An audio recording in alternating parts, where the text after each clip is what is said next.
Welcome to another broadcast of Habits and Money. Gary Thompson, the sales communication professional, best-selling author and private equity investor says, master the client conversion ladder and optimize your business success. He continues, many rising stars in business try to get from A to Z in a split second in the client conversion journey.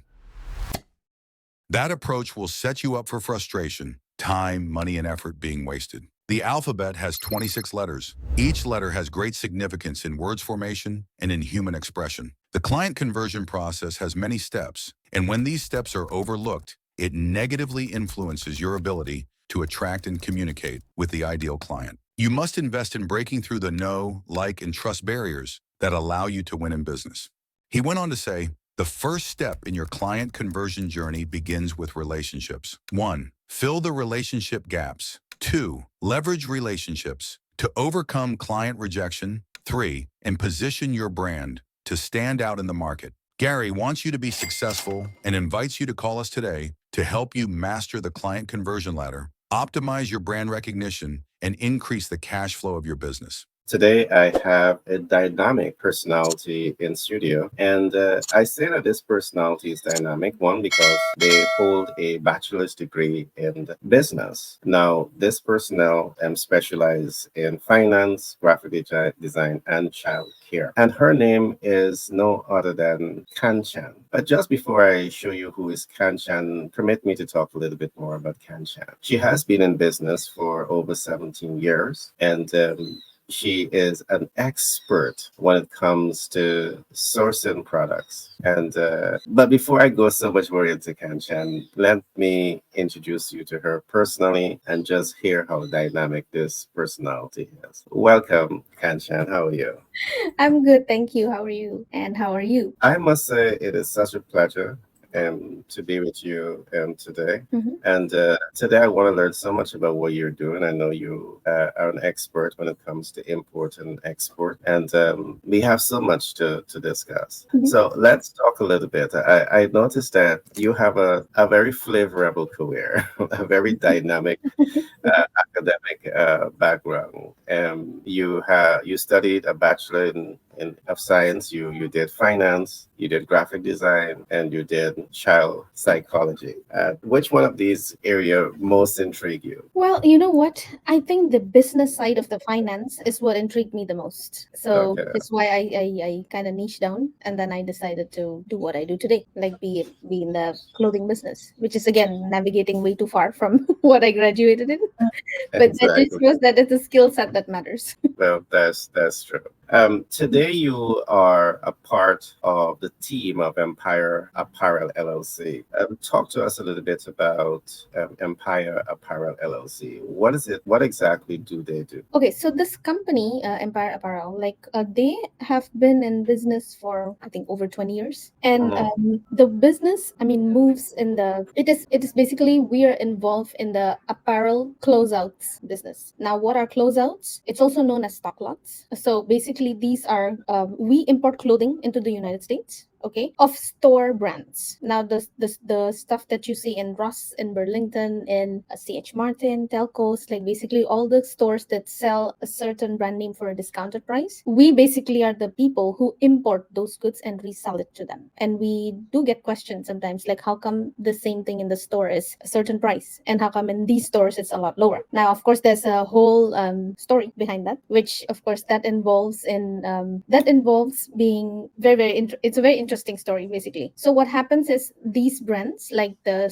big stores like the JC Penney, Target, like they place orders on to manufacturers all over the globe, obviously, and they buy in very big volumes. Now, of course, when they buy, they also have a condition, like certain things has to be delivered by a certain period of time, like certain things that are being produced for summers, like the t-shirt, swimwear, and all of that. Okay, now if the manufacturer is not able to honor the delivery period, they get canceled on. So there are some really beautiful styles, like for example, that which are ready to go, but the stores choose not to take it. They choose to cancel because it will not be in time for the season anymore, or it will pass the season already. Like you can't sell So swimwear, so when they cancel, they have to find a buyer. Sure. Yes, And that's when we here come we in.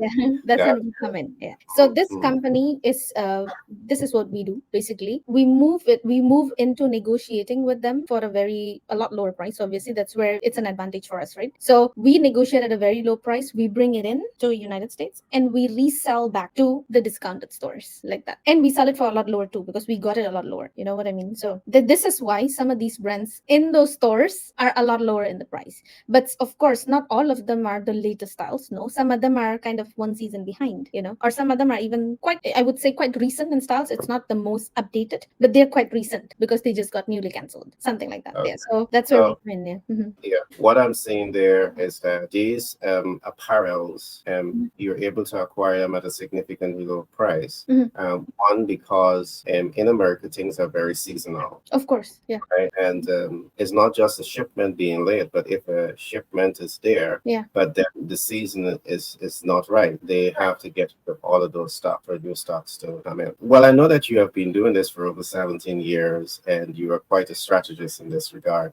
Part of what you do, you focus on what we call off-price fashion Yeah. buyer. You are an expert off-price fashion buyer. Mhm. Talk to us about what that is. What is an off-price fashion buyer? How unique it is, and what exactly do you like about that? Okay, so fashion, what I do precisely, I'm a fashion consultant, but I'm also involved in the buying side, obviously, because I advise my boss and basically the company, the sales team, and whatever. I observe what sells for them, what doesn't sell for them, and I observe when the stores come in to kind of to do a bit of buying. They will ask around, hey, do you have this? Do you have that? And sometimes they make comments about how, hey, this item doesn't really work for us, or this styling doesn't really work for us. So I observe all of that, and I take on that knowledge and I bring it to the manufacturers that I work with and ask them accordingly, like, hey, do you have this? Do you have this? This is what I'm looking for. This is not what I'm looking for. So I work on it that way, and which is why I'm very heavily involved in the buying section. For instance, like, okay, so off price here, the definition of off price is basically like what I just told you, like how we are able to get the same thing for a lower price. That's called off price, basically. So all of these stores, they sell something called off price fashion or closeouts or stock lots, we call it. They are Some of them are leftovers from a running production. A lot of them are canceled shipments, like what I explained, due to delayed delivery. So it could be both, like that. And what I love about this is obviously the networking part. I get to network with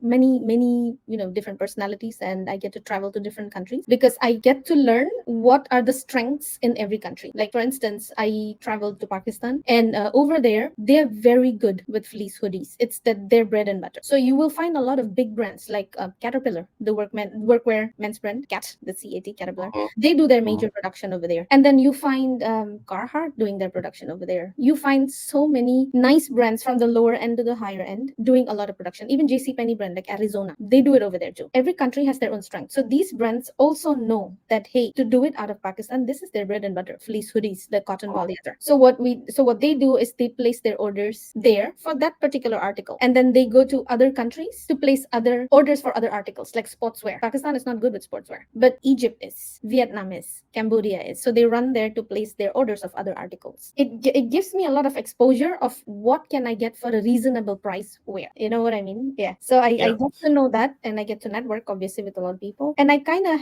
I get to make an impact when working with them, in the sense that if these goods are cancelled on them, they can either have, I mean, like, they would be stuck with it. Number one, if I do not buy it off them, they'll be stuck with it in the sense that they have to burn it. That's one of the conditions, by the way. You have to burn it, or you will have to sell it locally, to which, if you sell in the local market, the buying capacity of the local market is not as strong as us importers. Like, if you have 100,000 pieces cancelled on you, maximum you can sell in the local list, what, 10,000? That's it, like, because otherwise it'll be too flooded in your market. So that's why they look Interesting. at people like us, because bringing into US 100,000 would dissolve very easily with the population over here. And plus, it's a US brand too. So it's something that we have the kind of the winning point here to be able to bring it, take it off them, and resell it over here. Like that. Interesting. Mhm. You have a very interesting occupation, and no, I admire it. Mhm. One of the things I've always looked at is FMCG, fast moving consumer goods. Mhm. But you're in the apparel area, and I think it is always a challenge Mhm. to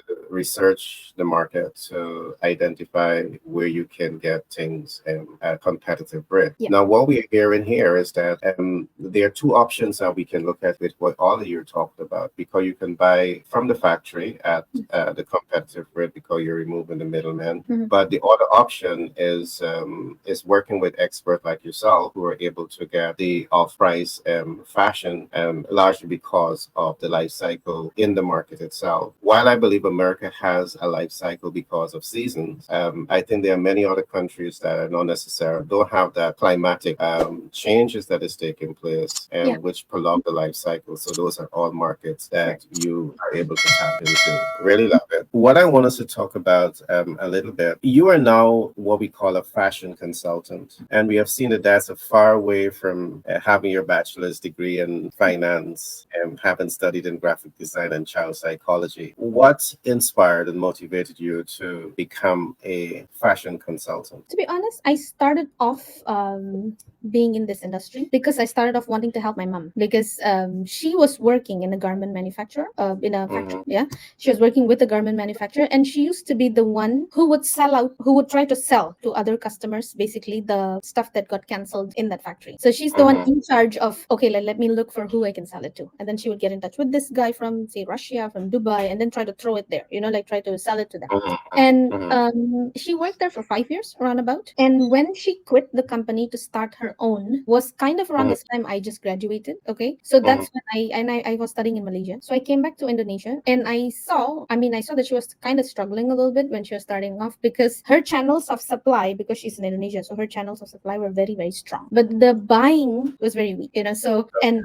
yeah, I mean there were, I think, only two buyers from the company she was working with before that who were particularly close to her and told her that, hey, if you start your own, we'll back you up, something like that. But there was only two. That's it. Like there was nobody else. mm-hmm. So when I saw that, I'm like, okay, you know what? You can't sustain a business like this. Obviously, you need more buyers, right? So Yeah. when I graduated, I decided that, you know what, I'm going to help her out, which means I have to get, and on the side, I would be helping her out, but behind the Oh, screen. So what I do is I would do a lot of research and a lot of kind of getting in touch, research of who are the clients over here. Of course, I go for US first because the people who can afford to buy large quantities is only the United States. So I okay. would look for buyers in New York and LA mainly first, and Mm-hmm. I would send 20 emails, 30 emails in a day. Sometimes that goes, I get zero replies, so I had to really build up the whole thick skin and steel mentality not to give up. Yeah. But from there, I mean, of course, eventually out of that, I don't know, 20 emails I sent, one responded, and that one turned out to be a good one that's lasted till today for her. Wow. And there's another one, and slowly it started to build up. I never gave up on looking for her. So I was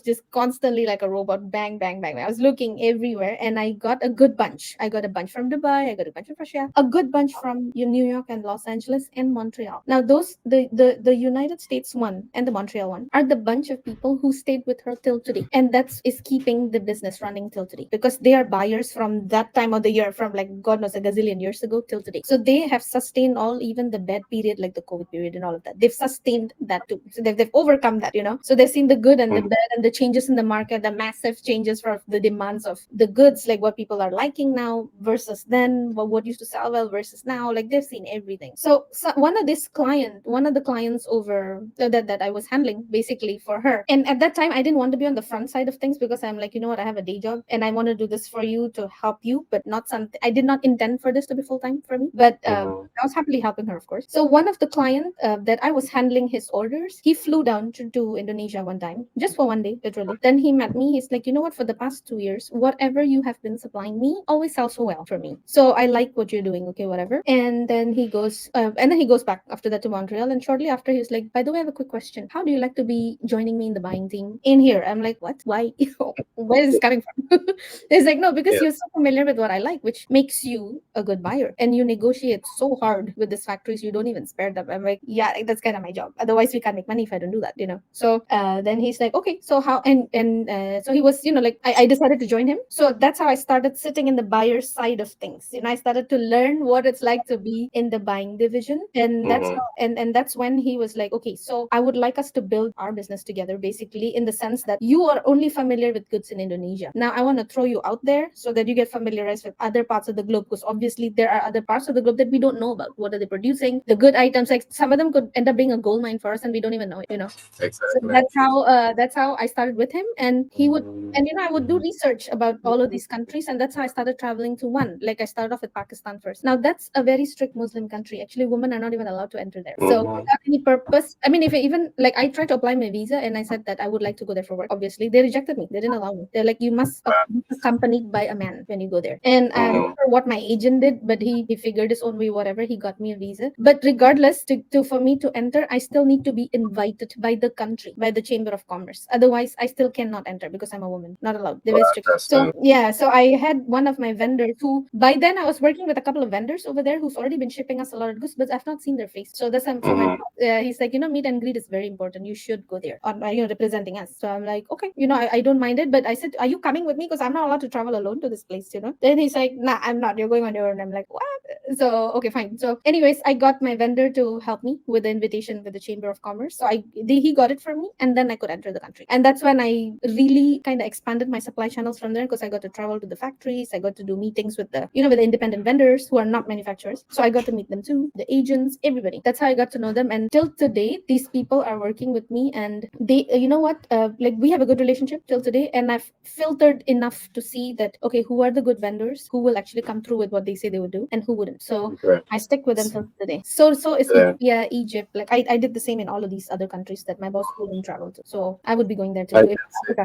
Yeah, I can see you're very passionate about what you do, and I'm happy that the practice with your mom, the support that you give your mom, open up this opportunity now for you to work with a bigger company and to be able to do things at a global scale. Yeah. So what I want to do, just to ensure that our listening audience is following you, Sure. you are a fashion consultant, Mhm. and you're the go-to person if someone has a fashion store in India, in Dubai, in America, and they want quality clothing at competitive pricing, and they want to buy in bulk because you're not selling to the retail, you're selling to the wholesaler. We're They selling want to within buy in the bulk United States. So we buy off those countries to bring it to bring it there. here. You are, United States. yeah, to bring it there. So you are a go-to person in that regards. Yeah. So you focus now mainly on the buyer side for Empire Apparel LLC. I'm heavily involved in the buying division because So I also believe in diversification. So I've introduced the company to not just do clothing, because I got in my previous company, like I learned a lot, obviously, and I saw that, okay, people, it gives us a chance to grow if we diversify. It's a very good strategy. So that's what I'm mhm, bringing into this company as well, to be like, hey, you know what? You guys normally only stick to ladies wear. Now I'm very strong in menswear, so let me bring that in, and you see how it goes, right? And I started bringing them in. It did really well. I think today we opened up such a large portion of our menswear. It's unseen for this company and unheard of before. And even socks. They've never done socks in their life. They don't even know mhm. the. So I started bringing in men's socks, and then be like, you know what? The crew socks, ankle socks, the no-show doesn't really do well for us, but these two are always good sellers. So let us try small quantity and see. I mean, I want you to see when I say that it's going to work, it's going to work. So we gave that a shot. Like today we have orders, large amount of orders for these dollar stores who want to buy socks off us. Like I'm talking about in 5 digits, the volume. it's Great. it's Um, sorry, not 5 digits, 6 digits. What am I saying? It's like 400,000, 500,000 pairs of socks. It's massive today. Like the stock that great. I'm bringing in for them. Yeah. Well, I'm so happy to be hearing about your success, and I did say that you're talented because to be able to do what you do, research the market, connect with wholesalers, and perhaps connect with manufacturers to be able to source these products at a competitive rate. It's no walk in the park. Yeah. But on the selling side of things, I also recognize that you have some big companies, some big names that you're also supplying to. You have like Rose, and you have Burlington. Yep. Can you just talk to us about some of those big companies that you know reselling to? What would you like to know about them? There's so many stories to tell about them. I just want to hear about some of the names that you are selling. So You they have like built out that with. they like very specific merchandise. Okay, like for them, they really like merchandise made for certain name brand stores. And But just before you go, Kanchan, Mhm. I just want to say a little bit. Burlington stores. These are no small stores. Of course. When you go into Atlanta, Yeah. I normally go into one of the stores, Burlington in Atlanta. These are mega Mega, yeah. store, all right. So to be able to to build out relationships with these entities is no easy accomplishment, but you have done it. So the floor is now yours. Talk to us Yeah. about how you were able to do this, or your team has been able to do this, To and do the this. kind of joy it brings to you. So the credit I have to give is to obviously to my salesman, because he's the one that really made an effort to get through. Now stores like Ross and Burlington, they have divisions, right? They have divisions of, say, the menswear is handled by a different person, the women's wear a different person. Every division, every size is handled by a different person. Like if you were to do ladies wear, but it's more junior sizing, a different person. It's There's so many divisions to be dealing with, but they are one of the, of course, they are the stores that can take massive quantities from us, and they would clean up like in a second. Okay, so they would come to us every Thursday. Normally they would come for like an office visit kind of thing to meet my salesman, because they're already in good connections. I mean, we have very good connections with them, so they really just come to hang out even sometimes, or they come to just say, hey, what kind of new stuff do you have, right? And they would just come, they would hang out, whatever. And one time buying for them would be around 80,000 pieces, 100,000 pieces, very easily, and it's a 5-minute transaction. That's it. It's very easy, very fast. But the key for me is, because the one that's on the front side of things with them is obviously my salesman and my boss, because these are connections that they build. Okay. Now, how I contribute to this is obviously they tell me, hey, Ross and Burlington likes these items. And these are stuff that we have sold to them before. Like they would show me, these are the kind of stuff that we've sold to them before. Can you look for it for us? So I'm like, yeah, of course. That's my job. So that's where I come in. And I know that I'm like, okay, these are made in Jordan. This brand, this kind of style, like those very formal pants for ladies. I know kind of the area where this is manufactured, but I have to look into it deeper. So I would get in touch with my contacts in Jordan, and I would tell them, there's these brands being produced, made in Jordan. This is the factory ID. Can you locate it for me? Can you go there and tell them what else do you have and show me photos, whatever, so I can see. So I'm Mhm. working on that right now, because I already found the location, I already found the factory. So now it's the matter of they just have to send me even more images, because there's around 60 to 70 stuff, a lot of stuff there, which I have to go through. Okay. That's what it is. Right. So that's where I come in, is to source, basically, not to. I'm not the one that is in their communication with them, but I'm the one looking for them, and then I throw it to my salesman to be like, all right, you can call them. 10x Branding and Marketing LLC, powering the next generation of unicorns. At 10x B&M LLC, we specialize in market research, brand innovation, market integration, and client conversion optimization. Our team of experts is dedicated to providing the strategic insights and innovative solutions needed to accelerate growth and unlock your company's full potential. Whether you're a startup looking to attract investors and your ideal clients, or an established business ready for market expansion, we're here to guide you every step of the way. Let 10x Branding and Marketing LLC fuel your journey to exceptional business success. Contact us now for a free consultation on how we can position your business to become a unicorn.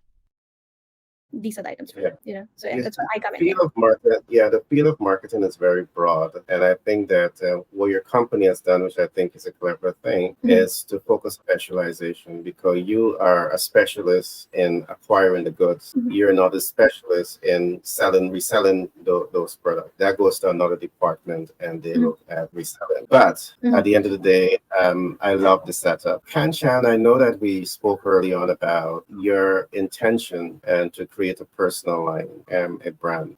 Would you care to shine some light on what is your thoughts in relation to that personal line and brand? Okay, so regarding my personal line and brand, it's something I'm already working on, but I need to I want to expand on it. That's my intention, is I want to expand on it, and not just only have a certain, not only work on certain articles, but to work on various. I'll give you an example. For instance, I did, like, when I went to Ethiopia for to buy around 120,000 pieces of polo shirts for men. There was a Mm, cancellation that belongs to Macy's. Okay, and they didn't want the goods anymore due to, again, delayed delivery. So what mm, happened was, I got informed by the factory that somebody reached out to me from their side, basically to say that, hey, we have this. Do you like it? And I saw the image. mm, I'm like, 100%. I think my boss would love this. I'm like, can you send some, a bunch of, like, send me like 5 to 10 pieces to Montreal. I was working in Montreal at the time. I said, could you send it here so I can, like, we can all have a look at it? Yeah, yeah. Long story short, we made a deal, and my boss was like, yeah, I'm not working on this deal until somebody sees with their eyes that these goods are really good. So I'm going to send mm, it. So he sends me there, and the goods are good. Whatever. We moved it, and we purchased it. We moved it. When I was walking around the factory site, I started to see the fabrics that they were working on, and I started to notice. And I'm like, you know what? You guys have such beautiful fabric for activewear here. I would like to know, like, what is your price if you were to say, if I'm going to give you my own designs? What are you? What kind of pricing can you give me? If it is like a men's activewear, you have the tank top with a big yeah, like tank top, but with paneling. Like for example, it's black with a say a blue panel over here. Like how much did it, like I would ask him all of that sorts. Like I would do long sleeve, short sleeve tank tops, and I would show him photos. These are my inspiration photos. I've not created a sketch on it yet because I want to just get a rough idea on the price. And when he told me the prices, I was like, what? This is so reasonable. This is a bargain. Nobody travels to Ethiopia for this. I don't know what I'm doing here, but this is good for me. So I told my boss, like, there is so much we can do with this guy because his fabrics are so beautiful. And I think for me, I'm a very big believer in sustainability as well. So I'm like, rather than that fabric is doing nothing in its colorless form, it's better he dyes it, makes it the color I want, create a whole line of it. So I told him, you make some samples. I want to send it to my boss. Let him choose what he likes from the styles that I have in mind. So he did. He chose like, I think about 8 styles or 9 styles or something. I told him, okay, now you do this in these colors that I asked you to do. So he did it. We gave him around 160,000 pieces order. I'll tell you something really cool that happened from here. So we brought those in with our brand, basically. I told my boss, give me your brand. I want to use that for this. Okay. So we used it for this. So that's my baby project. Basically, I created that entire line from a fabric that I just randomly spotted over there. It turned out to be the biggest thing for us ever. So we brought that in for us. He managed, and Ross and Burlington likes private brands, by the way. So he already knew that, okay, to them, they can eat up these big quantities. So the styles have to be gorgeous. So I'm like, yeah, I agree. So I really designed some really gorgeous styles. I made him choose what you like, what you don't like, whatever. We worked on it. We brought it in. We sold it to them. And then this manufacturer in Ethiopia, what he told me was, see, he doesn't only work with the US. He also works with European buyers, right? So what he did was told me, hey, I grew to be very close to him because we have a good relationship. So he would do anything for me, this person. So he told me that, hey, you know what? I like these designs that you've made for your boss. Would you mind if I take it with me to Africa Fashion Week, Africa Sourcing and Fashion Week, something like that? So I'm like, what kind of event is that? Then it's like, that's where I kind of gain new buyers. I get them to my booth, and things like that. So I get new store brand buyers. So I'm like, okay. I said, but just one condition, no American buyers, because I would be creating competition for my own boss, and that's not funny. So I'm like, no American, but sure, you can take it to your European, whatever, do whatever that's good for you. I trust you. Okay. So he took it there. There's a brand called Rolly, which is a very big European sportswear brand, who liked, I think out of 8 of the designs of mine that he brought over there, I think they chose 2. Okay. And that 2 designs, they bought from them 480,000 pieces, just those 2, just randomly that they spotted. So he's like, oh my God, like your designs are taking off over here. I'm like, good for you. You make the money. It's okay. Like I let him do it because we have a good relationship, so I don't mind it.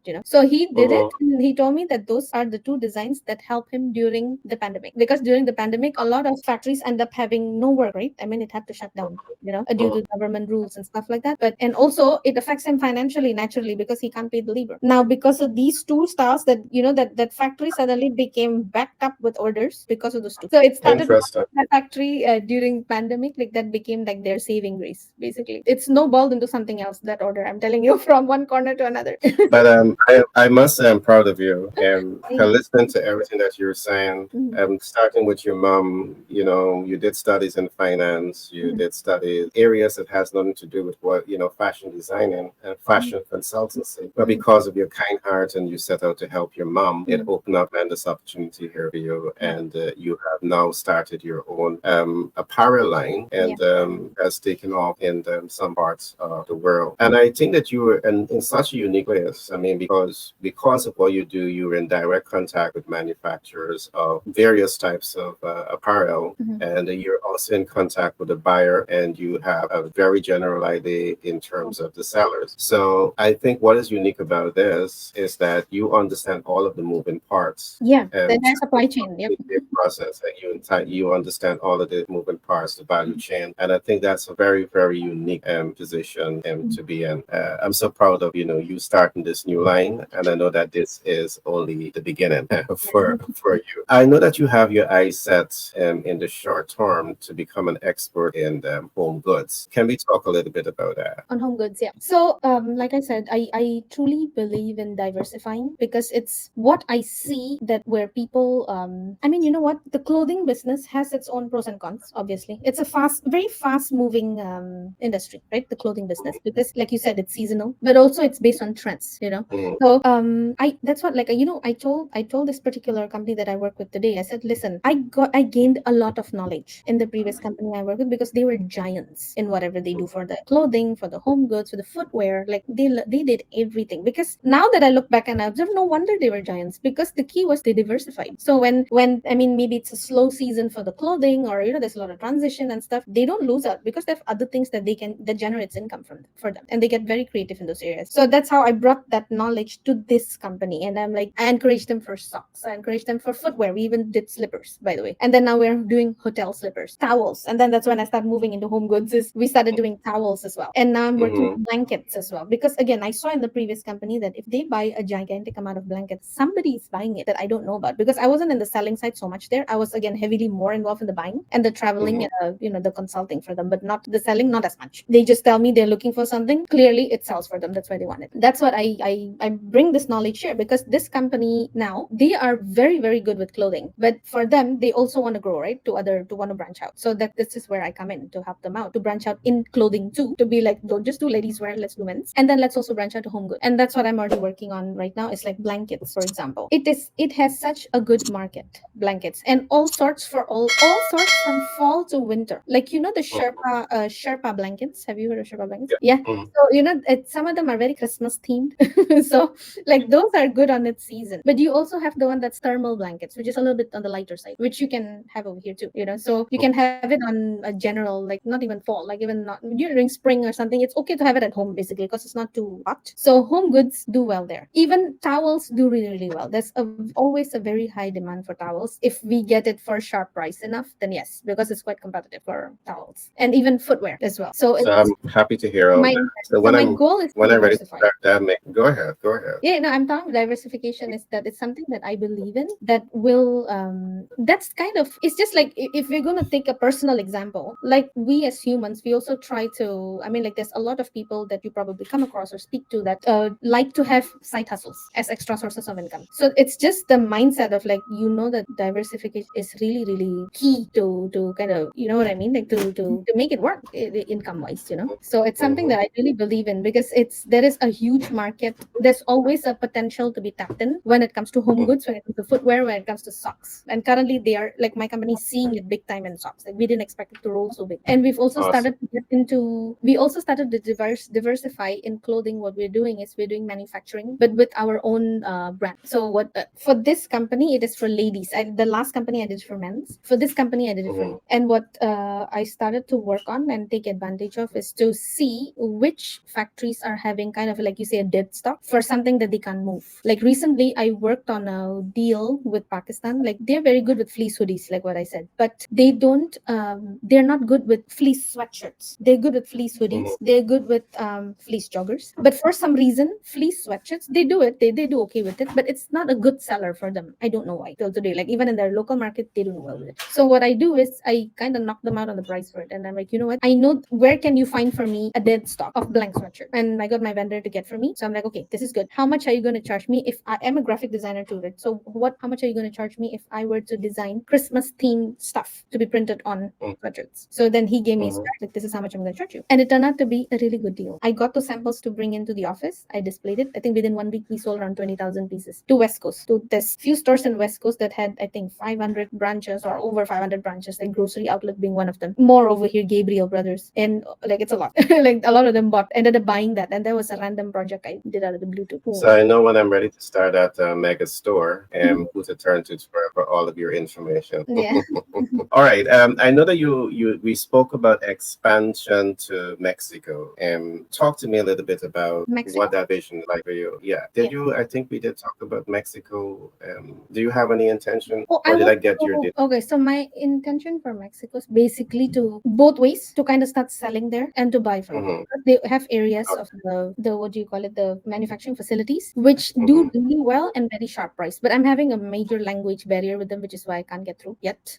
Oh, And okay. another one is the stores. Like they also have some really good stores there that would pay even more than what the locals would pay. So it allows us to, despite bringing the goods here, we can even send it there and save money, basically. That's on the selling side. Yeah, so I located those stores, but it's more of, okay, we need to find the right goods for them, because they're quite picky about what they like and what they don't like that. But I already Okay. had them, and I already had my sights on them too.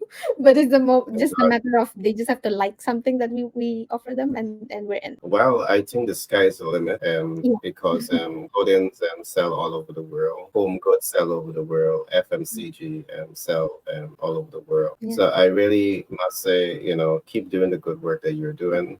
I'm so proud of you. You're young, but you're focused, and I love that you're bringing your talent Mm. to the Empire Apparel LLC and to help to even grow them and board it. However, we're about to wrap up, so I just want to ask you, if there's anything that you want to say that I might not have asked you, I want Yeah. to give you a chance to say it now, Mhm. or forever hold your peace.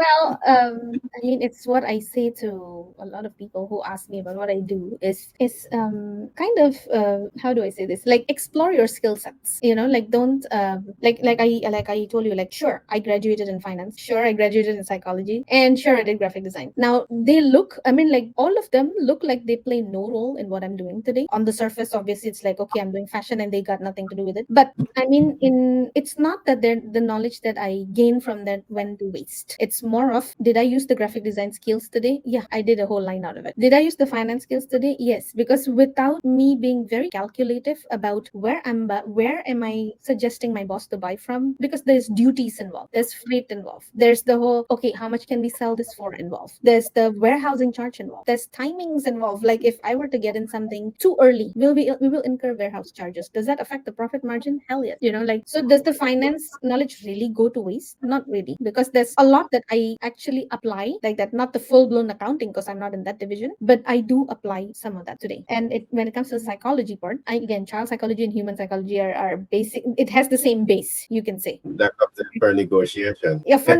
yes, yes, absolutely, for Like, negotiation. Yeah, and also with the whole idea of, like this is what I saw with my previous boss, and this is something I learned as well, that yeah. there are people who are so afraid to negotiate because they look. I'm not. They look. I mean, they feel like, hey, you know what? If we offer too low, maybe they'll say no. And I learned from him because he's somebody who's not scared to negotiate. So I take that knowledge from him and be like, oh, this is actually a good thing for me to take on. But I have my Mhm. own opinion on it. But that's a part that I took from him, like to not be afraid to negotiate. Like if you cannot be afraid to by thinking that, you know what, if I say something, I mean, if I throw a price, they're immediately gonna say no. You never know what they're thinking. Like, I mean, maybe they really need to get rid of the goods because they need money. They may say yes. Why do we put that aside? The possibilities Mhm. are endless here. But what for me, what I inject something that's my own is negotiation doesn't have to be a win-lose.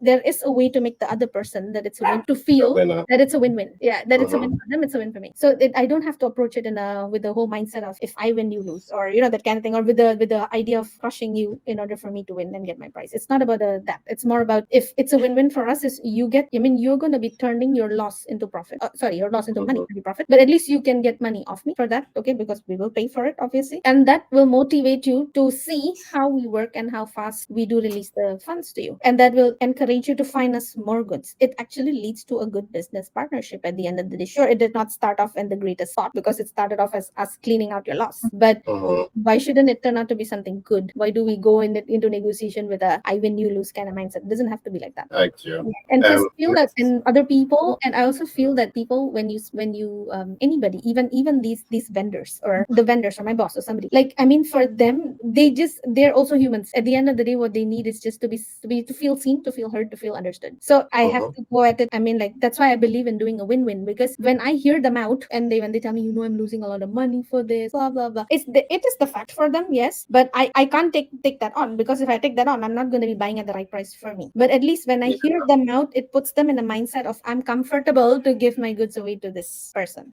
So that's Mhm. how I tackle it from a psychology perspective. That's how I tackle it, because I try to Mhm. see where, like, I get personal with them. I make sure that Yeah. whoever I work with, I know their wife's name, their dog's names, their kids' names, everybody. I get personal with everybody, so they know that I'm not just somebody who will treat them like a robot or just a one-time thing. Nope. Like, I do respect them, and it allows for that more like a welcoming feeling, and it makes them comfortable to have me to be their go-to first if they find something. So that's what I get today. That's why I'm very good at what I do, because I become their first. I get first dibs, basically. You see first. If you don't like it, then I pass it to somebody else. It becomes like that, and it's good for me. It's favorable for me. Okay. Well, Kanchan, I must say it has been such a pleasure talking with you. You? And we still, on this particular subject, there's a lot for us to still talk about, but we will do it perhaps in the second interview. No problem. But keep fighting your fight, because I'm so proud of you. Thank you so much. But I must ask before we wrap up, I know you have started supporting your mom, and you get this great offer. You're now with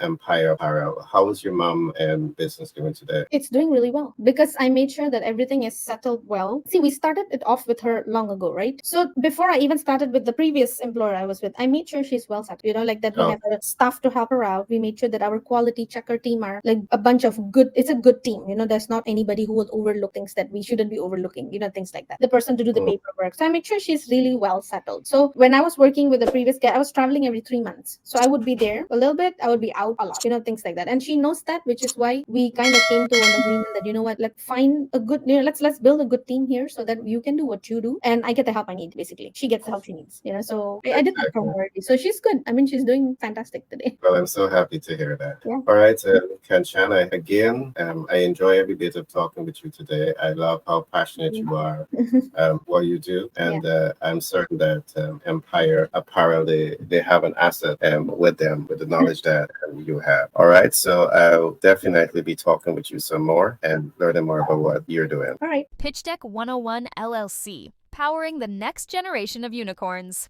At Pitch Deck 101 LLC, we specialize in market research, brand innovation, market integration, and client conversion optimization. Our team of experts is dedicated to providing the strategic insights and innovative solutions needed to accelerate growth and unlock your company's full potential. Whether you're a startup looking to attract investors and your ideal clients, or an established business ready for market expansion, we're here to guide you every step of the way. Let Pitch Deck 101 LLC fuel your journey to exceptional business success. Contact us now for a free consultation on how we can position your business to become a unicorn.